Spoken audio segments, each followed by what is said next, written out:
Kita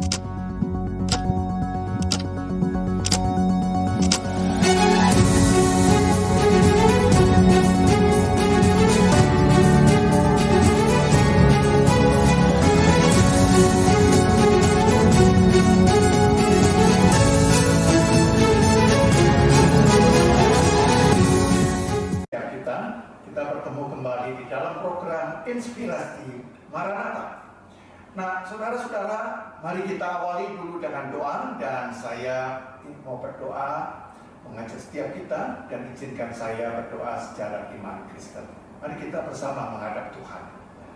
Bapa yang mengasihi kami di dalam Kristus, kami bersyukur bahwa melalui Roh Kudus-Mu Engkau mengaruniakan hikmat, ilmu pengetahuan, dan teknologi di dalam kehidupan umat manusia. Kami bersyukur bahwa Engkau tetap berkarya dalam kuasa. Pada kesempatan ini kami mau belajar satu bagian dari bidang studi teknik dalam kaitannya dengan garis pantai, berkaitan pula dengan hutan bakau. Bapak berkati percakapan kami, di mana kami akan bersama-sama dipandu oleh narasumber Dr. Olga Patipawai. Terima kasih Bapak atas kasih karunia Tuhan. Kami berdoa di dalam nama Tuhan Yesus Kristus. Amin. Program Inspirasi Maranatha merupakan program yang lahir dari pengkajian dan penelitian para dosen Universitas Kristen Maranatha. Oleh karena itu, program ini merupakan program yang dapat dipertanggungjawabkan dan tentunya merupakan hasil penelitian yang sungguh-sungguh relevan dengan kehidupan masyarakat. Dalam kesempatan kita, pembahasan ini akan didampingi oleh seorang narasumber yang pakar dalam bidangnya, yaitu Dr. Olga Patipawai. Nah, kepada Dr. Olga Patipawai kami ucapkan selamat datang.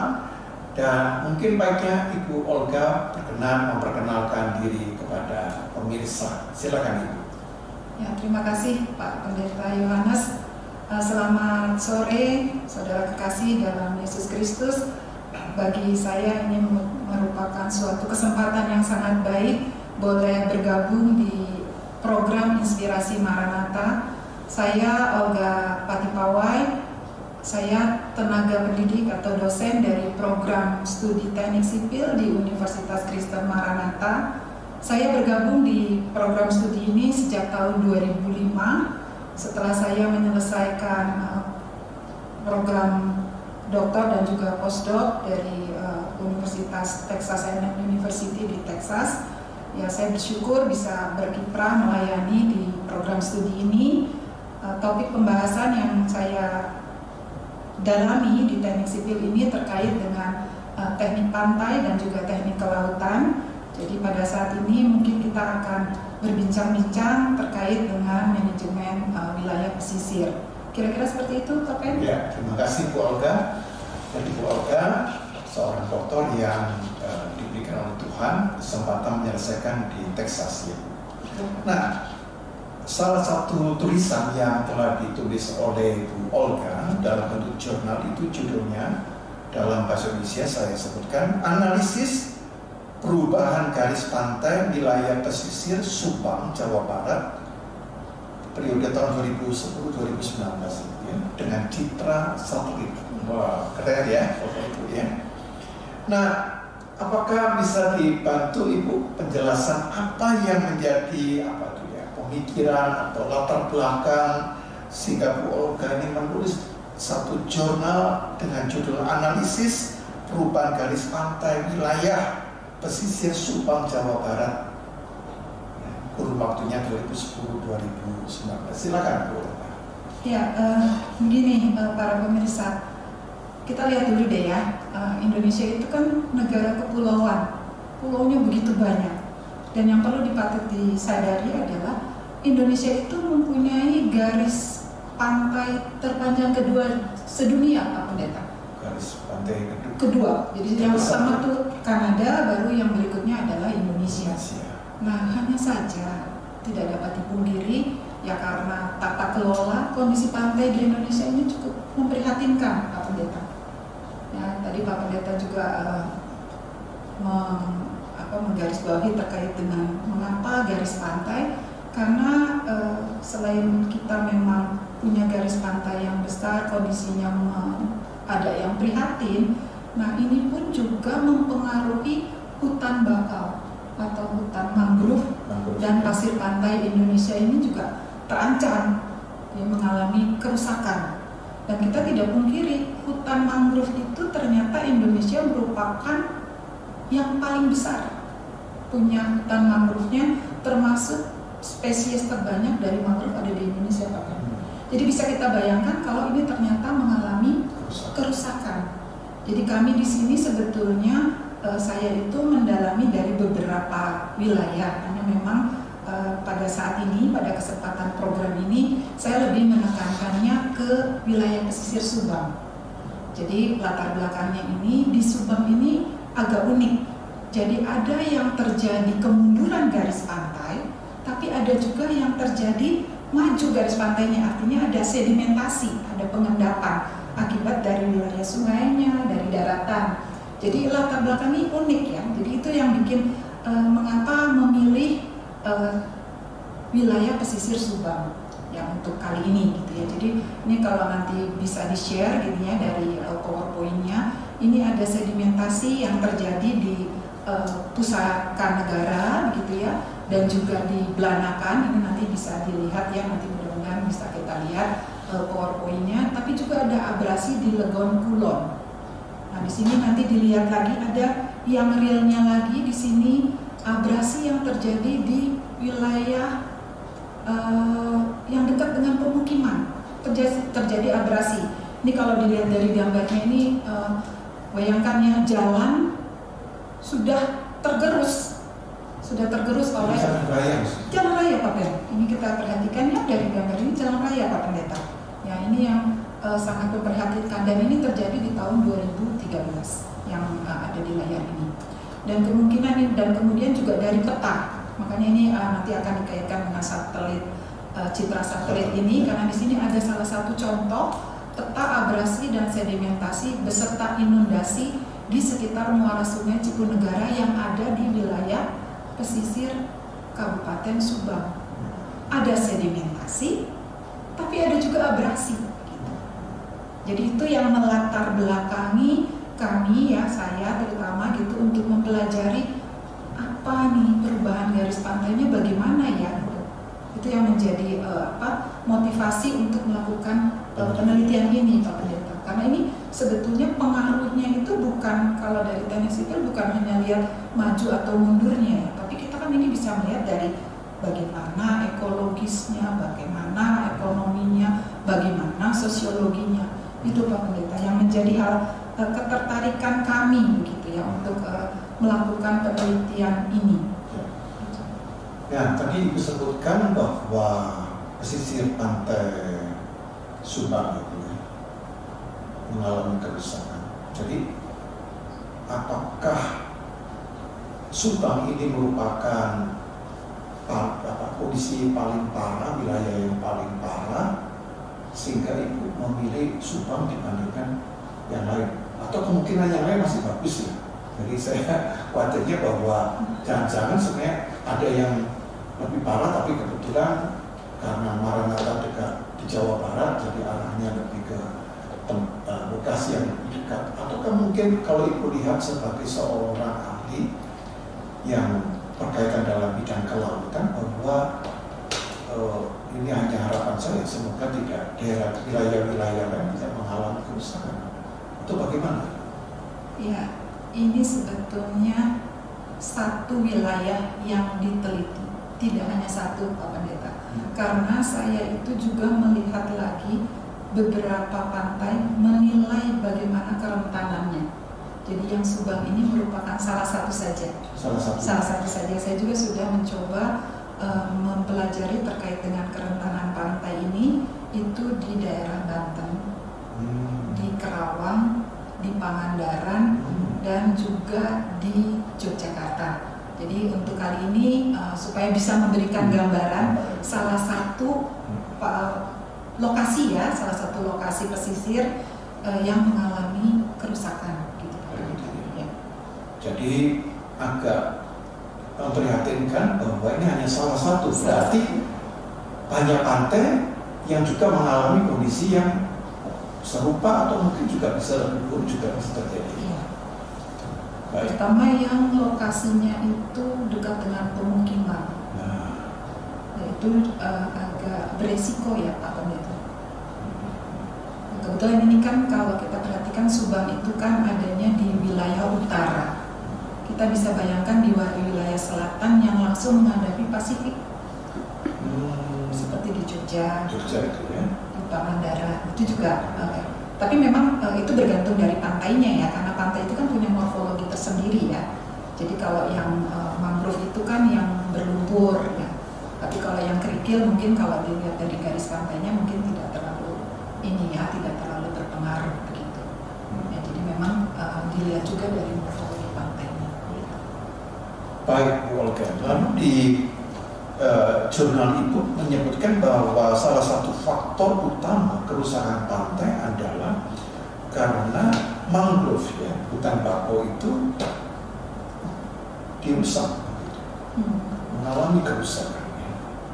Jadi mungkin pemirsa ini juga belum terlalu jelas Bu, apa itu mangrove, hutan bakau, lalu apa fungsinya, kenapa hutan bakau itu mangrove-nya itu harus dijaga. Mungkin banyak pemirsa yang masih belum terlalu jelas sehingga dalam ketidaktahuan itu kalau mereka tinggal di sana ya tanpa diketahui, tanpa dipahami ya terjadi kerusakan-kerusakan yang seharusnya tidak perlu dilakukan. Mungkin bisa dijelaskan itu. Ya. Apa itu hutan mangrove-nya itu? Jadi mangrove itu apa itu sebenarnya? Oke. Jadi di sini sebetulnya hutan mangrove itu, atau mungkin kalau di Indonesia mungkin orang lebih mengenalnya mangrove itu tanaman bakau. Ya. Jadi hutan bakau atau hutan mangrove ini merupakan komunitas vegetasi pantai tropis yang didominasi oleh beberapa jenis pohon bakau gitu ya, yang mampu tumbuh dan berkembang pada daerah pasang surut pantai berlumpur. Pantai berlumpur. Nah, jadi pantai berlumpur ini biasanya di daerah pesisir pantai hingga rawa, Pak Pendeta. Hingga rawa. Jadi kalau kita bicara pantai berlumpur, berarti kemiringannya itu biasanya adalah 1 banding sekitar 5.000. Jadi landai. Nah, kondisi ini kalau kita lihat di Indonesia, karena kebetulan Indonesia ini kan hutan mangrove terbesar di dunia. Terbesar di dunia dan spesifik terbanyak juga di Indonesia. Jadi tersebar nih, hutan mangrove ini tersebar di pesisir barat Pulau Sumatera, beberapa bagian pantai utara Pulau Jawa, salah satunya tentunya Subang, gitu. Sepanjang pesisir Kalimantan, Pulau Sulawesi, selatan Papua hingga di pulau kecil lainnya. Nah, kalau fungsinya hutan mangrove atau bakau itu apa Bu? Ya. Misalnya dijelaskan sehingga pemirsa ini dapat punya pengertian. Mereka bayangkan hutan itu seperti hutan jati, hutan yang di hutan-hutan pada umumnya. Lalu fungsinya dengan laut-lautnya apa ya? Oke. Jadi Pak Pendeta, saya melihat fungsinya yang mudah aja ya, 2 hal ya. Dilihat dari ekologis, fungsi ekologis dan fungsi ekonomi. Jadi kalau dilihat dari ekologisnya, atau ekologi gitu, dia tempat habitat atau tempat hidup, berlindung, mencari makan atau berkembang biak binatang laut. Ya, mungkin pemirsa kalau di pantai ngelihat pohon mangrove itu yang akarnya sepertinya timbul begitu. Ya. Di situ tuh ternyata ada beberapa spesies laut, binatang laut yang berkembang biak di situ. Itu yang pertama. Yang kedua, dia sebagai stabilisator garis pantai. Dia mencegah erosi akibat pukulan ombak, gitu ya. Ya, tentunya juga dia selain dia bisa mencegah erosi, bisa menambah lahan pantai. Karena lumpurnya kan bisa dari daratan itu bisa menambah lagi karena terbawa dari tumbuhnya pohon mangrove itu. Selain itu, filter juga dari pengaruh air laut, dari laut maupun dari darat. Jadi dia dapat mencegah terjadinya intrusi air laut ke darat. Itu secara ekologis. Nah, kemudian kalau secara ekonomisnya bagaimana? Nah, karena tadi itu akarnya ke atas, nah penduduk di sekitar situ memanfaatkannya dari nilai ekonomi kayunya, kayu dari tanaman bakau itu. Jadi biasanya dijadikan apa? Kayu bakar, ada yang bangunan, ada yang arang, bahkan katanya ya, saya tidak mendalami, itu ada yang dijadikan obat-obatan, Pak Pendeta. Begitu. Ya, itu fungsi ekonomisnya dari hutan mangrove ini atau tanaman bakau ini. Gitu. Jadi dari dua hal itu. Jadi kalau ini dekat pemukiman, ya. Lalu ada hutan bakau ini ada ya. diambil kan fungsinya, jadi kayu bakar, jadi obat-obatan, jadi apa macam-macam deh, atau mungkin jadi kayu ya. yang berkaitan dengan kebutuhan sehari-hari. Ya. Berarti kan ini kalau dipotong besar ya, mati. Jadi itulah yang menjadi salah satu penyebab kerusakan dari hutan mangrove karena aktivitas manusia dalam pemenuhan kebutuhan hidup sehari-hari. Itu yang pertama, Pak Pen, ya. Kemudian kadang-kadang ada alih fungsi lahan yang tadinya mangrove jadi tambak, jadi pemukiman, bahkan jadi industri. Tapi tidak dipungkiri lagi karena sekarang ini kan hutan mangrove itu kadang-kadang jadi tempat wisata, ya kan? Kan udah malah ada treknya begitu kan, kalau kita perhatikan. Ini malah jadi apa? Buang sampah wisatawannya. Ini juga jadi masalah, rusak. Atau yang paling penting mungkin ada faktor alam juga, Pak Pendeta, yang dia memang tidak sesuai lagi dengan kondisi fisik dari hutan mangrove-nya. Misal menaikkan muka air laut, ada gempa bumi, tsunami, itu juga bisa mempengaruhi.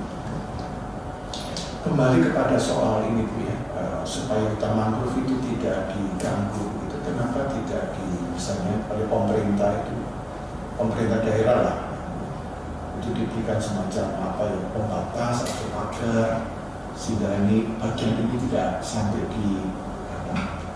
diudik-udik atau diganggu oleh manusia, lalu diberikan satu peringatan bahwa kalau ini mengganggu dikenai sanksi. Iya, ini memang ini sebetulnya untuk manajemen wilayah pesisir ini, Pak Pendeta, ini harus ada komitmen bersama sih ya. Jadi setelah kita mengetahui kerentanan dari suatu pantai ini, memang harusnya diberikan rambu-rambu. Daerah mana tata kelolanya itu ya, yang bisa memang menjadi pemukiman, yang mana yang memang ini berbahaya, dan yang mana yang harus diberikan barrier gitu. Seperti itu, Pak Pendeta. Jadi itu yang harusnya sih seperti itu ya, Pak Pendeta ya.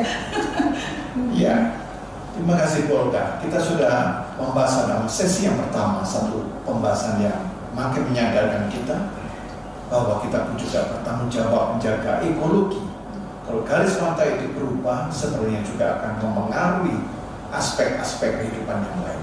Kita akan lanjutkan setelah yang satu ini.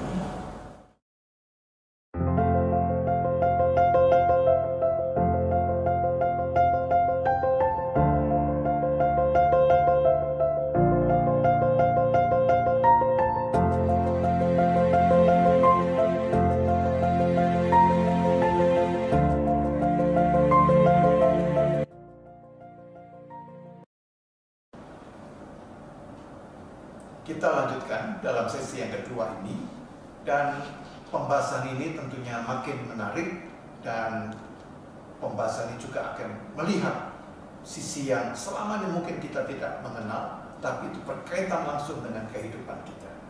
Nah, Bu Olga, tadi disebutkan bahwa hutan mangrove itu seringkali dirusak karena memenuhi kebutuhan manusia, terjadi di pemukiman gitu ya. Nah, kalau saya boleh bertanya, seandainya ini ekstrim sekali, orang ini kemudian sampai mengambil, mengeksploitasi sehingga hutan mangrove ini, hutan bakau ini bukan hanya rusak, tapi kalau hilang gitu, kira-kira apa yang terjadi? Apakah ada contohnya juga daerah yang hutan mangrove-nya hilang, lalu dampaknya atau efeknya itu menjadi seperti apa itu? Ya. Jadi memang dampak kerusakan hutan mangrove tadi kan kalau kita sudah perhatikan ada fungsi ekonomisnya. tentunya ini dampaknya pasti potensi manfaat ekonomi, sosial, dan kemasyarakatan dari kawasan mangrove ini akan turun, akan terus menurun atau bahkan hilang. Ini yang kita khawatirkan. Yang hilang itu bisa spesiesnya, bahkan ekosistemnya. Jadi kan kalau tadi kan kita lihat dari ekologisnya kan ada binatang yang di situ, binatang laut yang memang berkembang biak di situ. Itu bisa hilang kalau memang kondisi pohon mangrove-nya atau hutan mangrove-nya itu dia terus menurun kondisinya. Ya, jadi sumber daya alamnya juga menurun. Dan kalau kita kaitkan nanti dengan efek dari polusi yang meningkat hingga sulit dikendalikan, jumlah petani dan nelayan miskin akan meningkat, tingkat kesehatan masyarakat akan terus menurun. Itu dampaknya. Jadi kalau dibilang contohnya di Subang itu terjadi karena ada abrasi. Contohnya yang terjadi itu tadi di salah satu daerah ya, nanti dari yang latar belakang itu ada yang terjadi abrasi, ada terjadi erosi, mengerosi apa? Tanaman mangrove-nya. Nah di situ kena ke pemukiman juga gitu. Jadi terjadilah di situ kondisi yang menyebabkan ekonominya jadi turun begitu. Itu yang terjadi di salah satunya itu yang terjadi di Desa Legon Kulon dan Mayangan. Ada 2 desa itu yang parah sekali.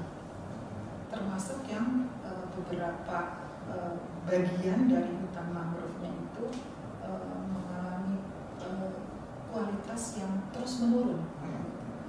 Ya, jadi dengan seperti ini sebetulnya di tahun 2022 awal kalau kita perhatikan masyarakat akhirnya mendapatkan suatu edukasi, akhirnya dari suatu lembaga yang peduli terhadap lingkungan itu mereka dengan rela hati begitu menanam tanaman bakau di lokasi itu. Ya karena apa?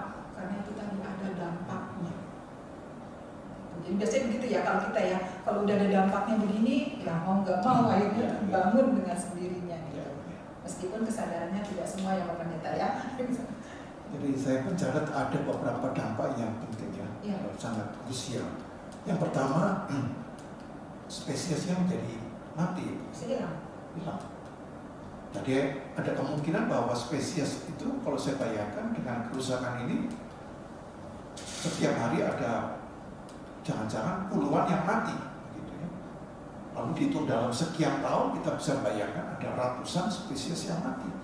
Pada spesies ini kan merupakan semacam satu lingkaran yang berkaitan juga dengan sebagai ekosistem ya, dengan manusia.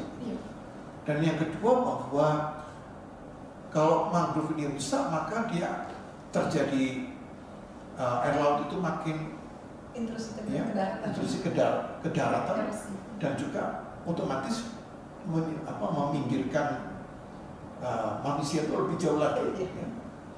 Sehingga manusia itu akan mendapatkan satu kondisi yang juga sangat sulit dalam memenuhi kebutuhan hidupnya. Jadi kita bisa melihat bahwa dampak dari mangrove itu tidak sekedar pantai itu menjadi berkurang, tetapi juga berkaitan dengan kehidupan secara langsung gitu. Secara pribadi dan juga sebagai komunitas ekosistem yang juga akan terganggu gitu. Dan itu sudah terjadi di beberapa tempat gitu. Nah, tadi apakah dalam penelitian itu menyebutkan dengan menggunakan citra satelit ya? Lalu kira-kira bagaimana ya pola kerjanya citra satelit ini dalam mencoba melihat garis-garis pantai yang mengalami erosi atau abrasi atau air laut itu mengalami intrusi ke darat? Kira-kira bagaimana gambaran citra satelit? Ya, jadi citra satelit ini merupakan bagian, istilahnya bagian dari penginderaan jauh. Jarak jauh ya. Jadi ini merupakan salah satu teknologi yang dapat membantu untuk mendeteksi bencana alam dan bagaimana cara mengatasinya. Jadi dengan menggunakan data penginderaan jauh ini, wilayah yang sulit diakses oleh penduduk dapat terdeteksi dengan aktual dan cukup baik tanpa kitanya langsung ke sana. Jadi tanpa kontak langsung dengan objek atau daerah tersebut. Jadi Ibu misalnya melakukan citra satelit gimana? Ya, jadi gini, secara prinsip ini kita lihat prinsipnya dulu ya. Jadi setiap objek dan fenomena alam yang berada di ruang permukaan bumi itu dapat dideteksi dari citra satelit.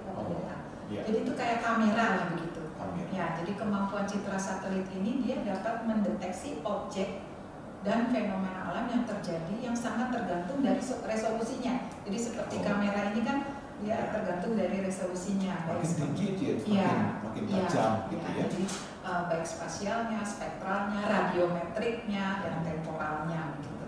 Jadi kalau saya lanjutkan lagi, ini sebetulnya sangat membantu karena bisa dibuat pemetaan. Jadi pengaruh yang mempengaruhi bencana dan manajemennya untuk kita bagaimana mengatasi atau seperti mitigasi gempa ya, mitigasi bencana gitu. Ini sangat membantu Pak Pendeta, makanya yang saya coba itu mengapa menggunakannya 10 tahun karena di potret beberapa tahun itu bisa kita ambil datanya dengan citra satelit itu, karena di sini citra penginderaan jauh ini data berupa gambar yang diperoleh dari sistem penginderaan jauh. Jadi dia berupa gambaran rekaman objek yang dihasilkan secara optik, elektrooptik, optik mekanik atau elektronik. Dan gambar yang dihasilkannya ini mirip dengan objek sesungguhnya di alam. Jadi di sini sebetulnya sudah banyak. Jadi kalau sekarang kan kita bicara masalah teknologi begitu ya, big data gitu. Nah ini juga sebetulnya citra satelit ini seperti big data ya. Jadi dengan saya ini menggunakannya sederhana. Google Map, Pak Pendeta, Google Map itu kan sebenarnya tidak hanya kita bisa lihat kondisi jalan, kontur gitu. Ini ternyata bisa juga sampai melihat garis pantai yang dipotret setiap tahunnya. Gitu. Tapi ya itu tadi, ini sekali lagi bergantung dari dia seberapa baiknya gitu ya memotretnya. Kalau kamera kan ada jenisnya begitu. Nah ini saya menggunakannya sebenarnya data dari Google Earth Pro.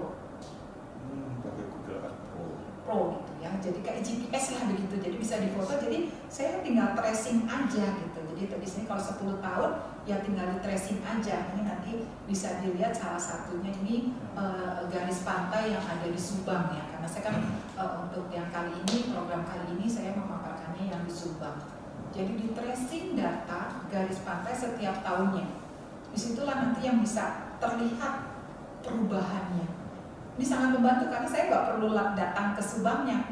Karena kalau kita mau melihat garis pantainya ada lokasi-lokasi yang kalau bakok kan saya juga nggak bisa langsung melihat di pinggirnya gitu. Nah ini yang sangat membantu gitu, sangat membantu penginderaan jarak jauh ini, penginderaan jauh gitu. Atau citra satelit itu salah satu komponen saja Pak Pendeta. Jadi ya bagian dia menggunakan citra satelit.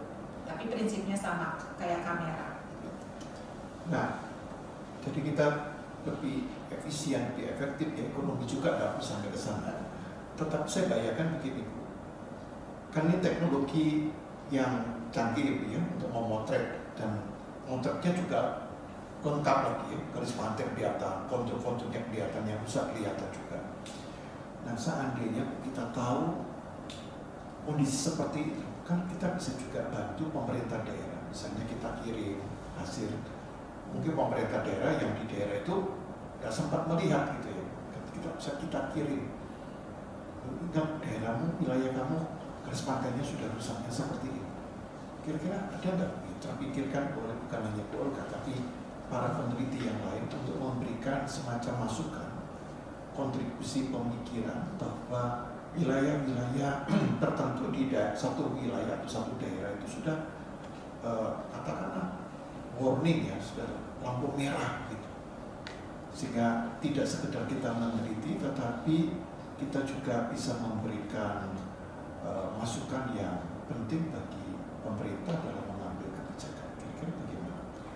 Ya, ini sebetulnya komunikasi seperti ini antara pemerintah daerah dengan akademisi peneliti ini terus berkomunikasi. Memang ada komunitasnya Pak Pendeta.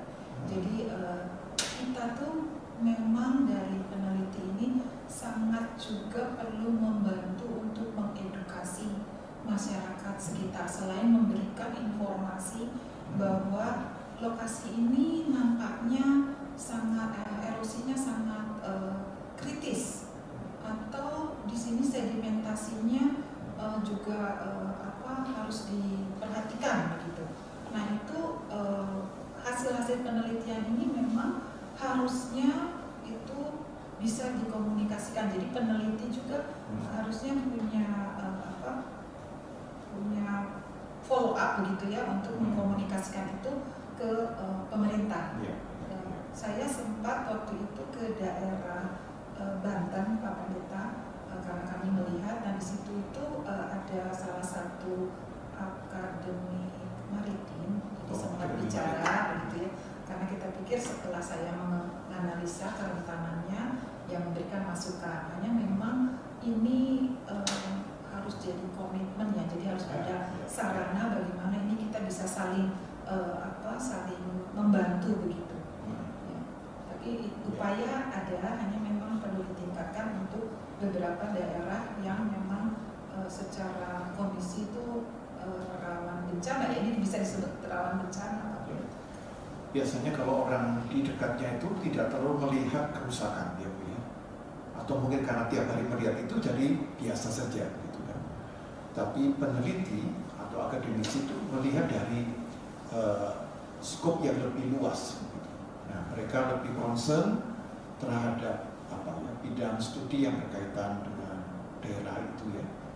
Nah, sehingga kalau hasil penelitian itu tidak, misalnya tidak sebatas laporan dalam jurnal, tetapi itu menjadi masukan bagi pemerintah, tapi tentunya harus ada semacam badan atau suatu media yang harus diakui ya, diterima, sehingga masukan ini jangan sampai hanya masukan tetapi tidak di follow up dalam kebijakan-kebijakan gitu kan. Nah, jadi program Inspirasi Maranatha juga mengingatkan supaya pemerintah tidak melupakan peran dari para akademisi di dalam mengambil kebijakan-kebijakan yang sangat strategis dan sangat penting bagi kelangsungan dan kesejahteraan bagi wilayahnya. Nah Ibu, di dalam jurnal itu Ibu menulis ada perbedaan antara erosi dengan akresi. Tadi akresi tidak terlalu diulas, mungkin bisa dibantu para pemirsa supaya mengerti itu apa ya pembedanya antara erosi dan akresi itu. Silakan. Ya, begini Pak Pendeta, memang akresi ini nggak familiar ya. Jadi memang yang sebenarnya begini, erosi itu pun ada dua istilah, erosi pantai, ada orang bilang abrasi. Ya. Nah, abrasi. Akresi ini mungkin lebih terkenalnya dengan sedimentasi. Jadi kalau erosi itu dia kalau melihat dari satu garis gitu, dia mundur ke arah darat. Kalau akresi itu sedimentasi, justru terjadi pengendapan. Pengendapan tadi penambahan. Maju garis pantainya gitu. Misalnya ada muara sungai kan dia bawa sedimen tuh.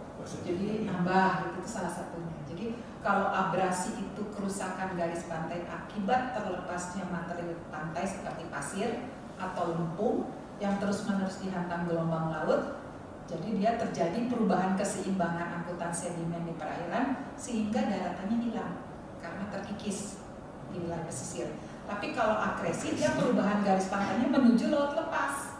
Karena apa? Karena sedimentasi dari darat atau sungainya justru menuju arah laut. Jadi itu Pak Pendeta, jadi mungkin hanya masalah istilah ya, nggak terlalu biasa begitu.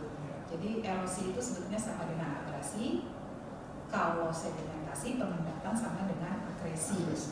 Jadi istilah di perubahan garis pantai memang begitu, ada abrasi, akresi. Kalau di antara kedua ini yang tentunya apakah sama-sama merugikan atau ada yang lebih bagus? Nggak bisa dibilang Pak Pendeta. Karena sekarang ini kalau untuk kondisi Indonesia itu kan beberapa yang dekat dengan pemukiman itu tentunya yang landai ya Pak Pendeta ya.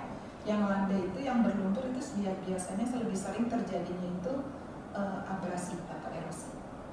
Kalau sedimentasi itu menguntungkan apa tidak? Tergantung Pak Pendeta.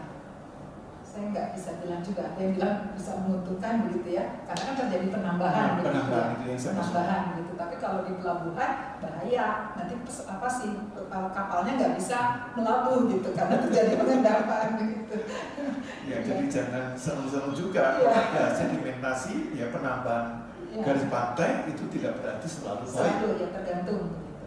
Jadi yang benar adalah garis pantai yang sudah ada itu dijaga melalui hutan mangrove gitu kan. Ya pokoknya ekosistemnya jangan sampai menurun lah gitu. Jangan sampai turun ya kualitasnya begitu. Ya. Baik.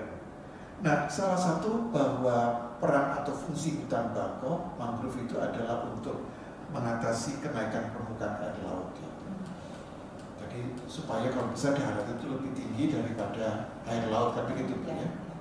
Nah, sekarang terjadi proses yang memprihatinkan, air lautnya makin naik, daratannya makin menurun, kesannya begini, ya. Sehingga otomatis wilayah pemukiman atau daratan yang dipakai untuk kegiatan manusia ini makin berkurang, padahal manusianya makin bertambah. Dan itu salah satu dari hutan bakau. Ya, terlepas bahwa hutan bakau itu sangat penting, apakah mungkin ya seandainya kita jaga hutan bakau itu dengan baik, tapi kan bukankah kenaikan air laut itu nggak bisa dicegah itu? Ya. Catatannya ini benar apa tidak? Karena terjadi pemanasan global. Betul. Dari kutub utara, kutub selatan sehingga glacier atau air apa namanya? Air es itu ya, es itu kemudian mencair. Gitu. Oh, bagaimana? Ya. Jadi kita mau mencoba melihat kaitannya antara si hutan mangrove dengan kenaikan muka air laut gitu kira-kira ya Pak Pendeta ya. Jadi kita lihat dulu sekarang hutan mangrove tadi ya, sebagai ekosistem pesisir dia ini sangat dinamis.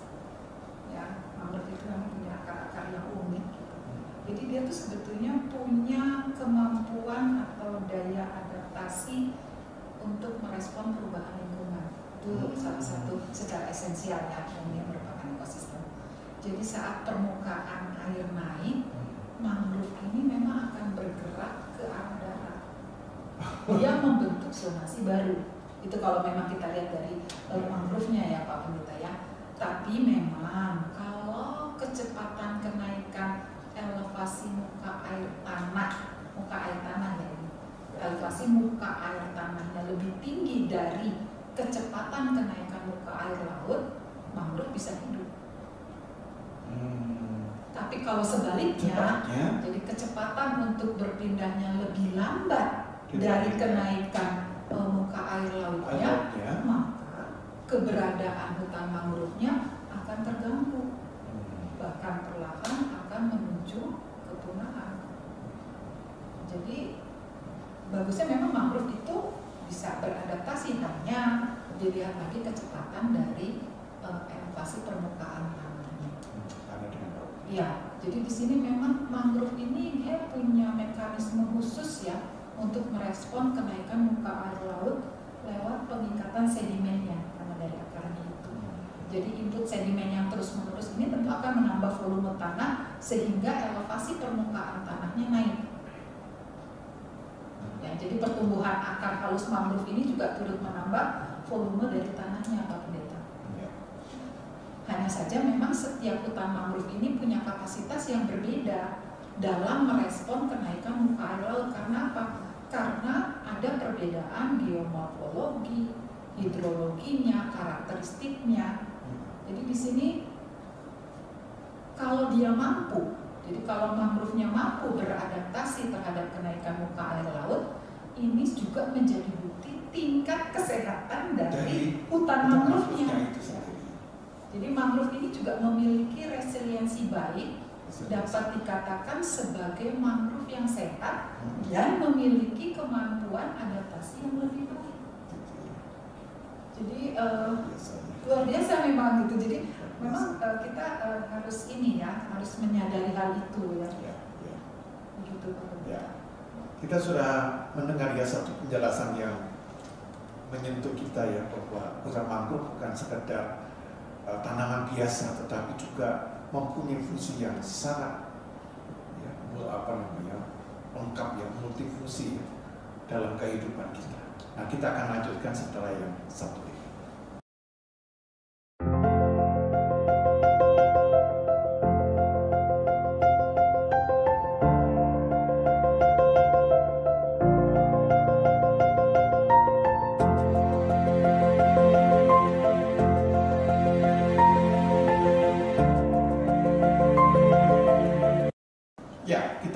Pada sesi yang terakhir. Nah, Bu Olga, tadi kita makin melihat peran atau fungsi mangrove atau hutan bakau bagi pantai, tapi juga bagi manusia, pemukiman, karena di dalamnya ada ekosistem yang sangat penting, dan di dalam ekosistem juga ada spesies-spesies yang saling berinteraksi dan juga melengkapi kehidupan manusia. Berarti kita bisa melihat bahwa mangrove ini perlu dipikirkan supaya dia tetap hidup berlangsung. Nah, kalau tadi ada kerusakan mangrove ya, lalu kira-kira kita mencoba yang rusak tadi hutan bakaunya, mangrove-nya itu dihidupkan lagi. Kira-kira untuk menanam kembali hutan tanaman mangrove ini apakah relatif mudah atau sulit ya? Ya, kalau dibilang sulit tidak Pak Pendeta, karena dia itu tumbuhnya kan di pantai berlumpur sampai rawa, setidaknya airnya itu cukup Pak Pendeta. Jadi kalau dari sisi itunya kesulitannya tidak Pak. Hanya jangan sampai ini manusianya sih sebetulnya. Jadi jangan sampai manusianya gitu. Kalau buang sampah atau sampai si kualitas air di sekitar pantai berlumpurnya ini tercemar, nah ini jadi masalah. Jadi kalau memang gerakan penanaman pohon mangrove ini dipatuhi oleh semua komunitas, itu sebetulnya tidak sulit. Hanya memang namanya kita menanam pohon tidak instan tentunya, jadi memang perlu waktu untuk bertumbuh. Nah, berarti Bu, kalau demikian perputnya adalah kalau ini sudah besar lalu menanamnya di panjang, nah ini kan butuh waktu yang ya tidak mudah kan. Kalau boleh disebutkan kira-kira butuh berapa lama ya biasanya untuk menumbuhkan tanaman bakau ini agar minimal dia mulai bisa menjaga atau membuat ekosistem yang baru, itu kira-kira butuh berapa lama? Iya, ini juga bergantung dari kondisi pantai di mana mangrove itu dikembangbiakan. Jadi kalau memang nantinya di lokasi itu ternyata beban lingkungannya cukup berat, gitu ya, misalnya memang gelombangnya sangat tinggi, kan angin kencang itu. Angin itu sebetulnya yang mengenerate atau yang menjadi pemicu adanya gelombang gitu ya. Jadi kalau terpaan beban lingkungan gelombangnya ini cukup tinggi, maka ini mangrove ini nampaknya juga perlu waktu Pak Pendeta. Ya, jadi tapi ya, kalau yang tidak terlalu gelombangnya tidak terlalu tinggi begitu, 5 tahun rasanya sudah survive. Sudah survive gitu untuk mangrove, apalagi bukan berarti tadinya hanya tanah berlumpur atau pantai berlumpur ditanami mangrove, tapi biasanya udah ada mangrove terus dikasih apa ya, kayak kalau kita tuh mangrove tuh biasanya nanti akan ada di bagian sini dia tanam lagi atau sebaliknya begitu ya. Jadi udah ada barrier sebagai penahan ya, barriernya itu untuk apa sebetulnya? Itu sebenarnya barrier itu adalah untuk meredam energi gelombang gitu. Jadi kalau misalnya ini kalau saya perpanjang lagi gitu ya, kenapa mangrove ini juga dirasa perlu ini kan, kalau di Indonesia ini daerah rawan gempanya itu cukup ini ya Pak Pendeta ya, cukup tinggi ya. Tsunami itu kan beberapa kali juga terjadi ya. Contoh yang di Lombok itu beberapa lokasi pantainya terselamatkan karena adanya hutan mangrove, mampu meredam. Jadi sebagai barrier itu, jadi itu sebetulnya juga merupakan sisi yang harus kita tahu. Ternyata mangrove juga bisa berperan dalam mengatasi gempa bumi maupun tsunami. Karena itu tadi kan kalau kita perhatikan tuh mangrove itu kan akarnya itu berbelit-belit ya. Nah itu ternyata mampu menghadapi energi gelombang yang begitu tinggi.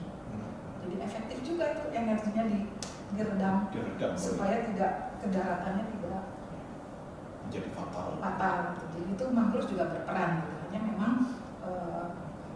yang kita bicarakan ini kan ya kita harus menjaga mangrove itu sendiri. Artinya kalau ada yang rusak ya kita bahu-membahu itu masyarakat untuk menanam kembali tanaman bakau. Ini selain di Subang, ini juga yang di Banten itu juga ada gerakan bersama untuk menanam pohon bakau ini karena kesadaran dari masyarakat pentingnya sebagai barrier ini tadi. Karena kondisi Indonesia yang memang rawan terhadap bencana alam, gempa ataupun tsunami. Nah, makin kita melihat bahwa apalagi sekarang itu ya, hampir tiap-tiap kali kita mendengar ada berita gempa ya, dan itu selalu terjadi juga selalu dekat-dekat laut gitu kan. Gempa kan tidak selalu di laut tapi juga di darat. Tapi beberapa kali kita melihat bahwa gempa pusatnya dari sana begitu kan. Nah, maka tadi kesadaran untuk menanam, untuk merawat, untuk menjaga mangrove ini begitu penting sekali. Nah, Ibu, dalam konteks ini, apakah di samping mangrove ini kan juga butuh waktu ya Bu ya untuk menanam. Apakah Ibu sebagai orang yang berkecimpung di teknik sipil juga memberikan gambaran bahwa ada upaya lain yang dilakukan di samping mangrove? Silakan. Ya tadi kalau kita sambungkan ya, memang gempa itu tidak selalu menimbulkan tsunami, tapi mayoritas pusat gempanya itu terjadi di laut ya, di laut. Jadi itu juga akan mempengaruhi pesisir ya. Jadi kalau di teknik sipil itu dengan mempelajari kerentanan pantai, analisa perubahan pantai, biasanya kita ujung-ujungnya pasti gimana ya kalau kita bikin struktur pelindung pantai gitu ya. Struktur pelindung pantai, karena struktur pelindung pantai itu tentunya adalah sebagai peredam energi gelombang. Jadi dia bisa memecahkan, bisa merefleksikan, bisa menyerap energi gelombang pada lokasi pesisir.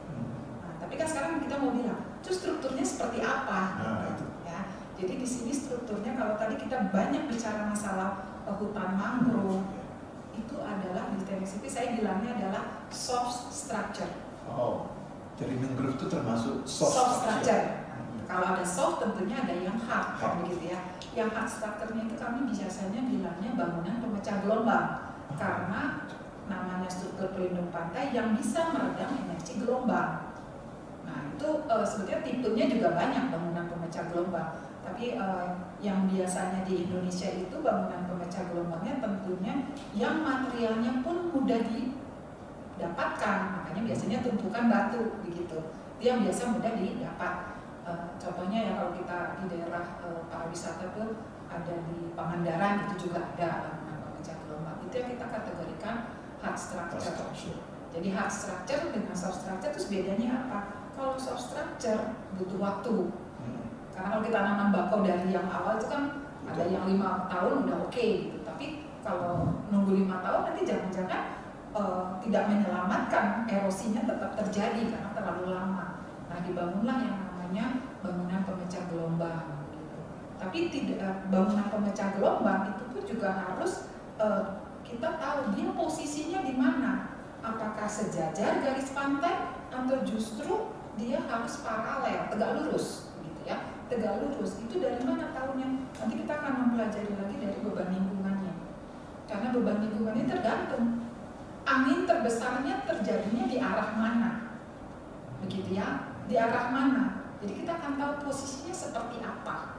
Nah, jadi itu Pak Pendeta. Jadi langkah untuk mengatasi erosi itu kalau dari sisi teknik sipilnya, bangunan pelindung pantai, gitu ya. Tapi kita harus hati-hati lagi di sini. Pencegahan erosi pantai itu tidak bisa hanya dilakukan penduduk di tepi laut saja, tapi tentunya tadi perlu dukungan masyarakat di seluruh.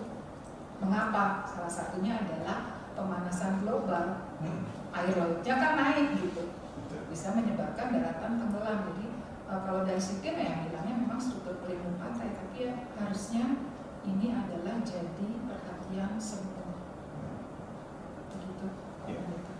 Jadi kita mendapatkan satu penjelasan yang lengkap ya, ada soft structure, ada hard structure, dan ini pun juga harus dipikirkan, bukan hanya kita pasang tapi komposisinya, lalu memperhatikan arah angin, ya, kemudian juga harus memperhatikan gelombang ini ke arah mana yang paling kuat gitu ya, sehingga bisa memecahkan energi yang ada. Dengan demikian tidak sampai membawa dampak yang dampak tetap ada, tapi dampak itu dieliminasi ya, dikurangi sedemikian rupa supaya tidak sampai mengganggu keselamatan manusia. Nah, kita bisa melihat bahwa peran dari peneliti dalam hal ini akademisi itu sangat penting. Nah, harapan kita adalah melalui program Inspirasi Maranatha itu juga makin, kalau ini dilihat juga oleh para pejabat, bahwa dalam mengambil kebijakan perlu melibatkan para akademisi dalam bidangnya, sehingga kebijakan-kebijakan yang diambil itu menjadi kebijakan yang tepat sasaran, sehingga juga wilayah itu makin selamat ya. Apalagi kita juga berada di dalam suatu kondisi di mana bencana-bencana alam itu makin meningkat dengan adanya gempa bumi yang juga berada. Dan salah satunya akibatnya bisa tsunami. Nah, tsunami pun juga ada tingkatnya masing-masing ya. Tidak selalu tsunami itu yang besar seperti yang di Aceh ataupun yang di beberapa wilayah lain, tapi kita hidup membutuhkan satu keselamatan yang holistik, dan itulah yang juga Tuhan kehendaki. Tuhan menghendaki adanya keselamatan yang holistik. Nah, keselamatan holistik ini akan dapat dilakukan kalau kita saling bekerja sama, ya, menghayati tanggung jawab kita, tidak diserahkan hanya kepada pemerintah saja, lalu rakyatnya atau masyarakatnya boleh berbuat apa saja. Sehebat apapun program pemerintah akan menjadi tidak bisa mencapai tujuan kalau kita tidak mau bersama-sama memikirkan dengan sungguh-sungguh bahwa ini adalah tanggung jawab kita sebagai warga negara. Nah, dalam kesempatan ini silakan Bu Olga menyampaikan satu closing statement yang mungkin penting menjadi acuan, menjadi pengingat bagi para pemirsa bagaimana mereka harus menjaga ekologi, yang menjaga ekosistem. Nah, di dalamnya ada spesies dan salah satunya adalah hutan mangrove. Silakan Ibu. Ya, terima kasih Pak Pendeta. Ini sebelum saya masuk ke penutup, ini ada satu contoh menarik. Ada satu contoh menarik di Pantai Cirewang ini di Subang, menyajikan sisi edukatif tentang arti pentingnya keberadaan hutan mangrove bagi masyarakat sekitar maupun ekosistem yang ada di sekitarnya dengan fungsi menahan ancaman abrasi. Dan nanti ini bisa dilihat gambarnya, nanti kita bisa melihat salah satu, ya ini sekaligus juga tempat wisata sebetulnya, karena ini menyajikan sisi edukatifnya.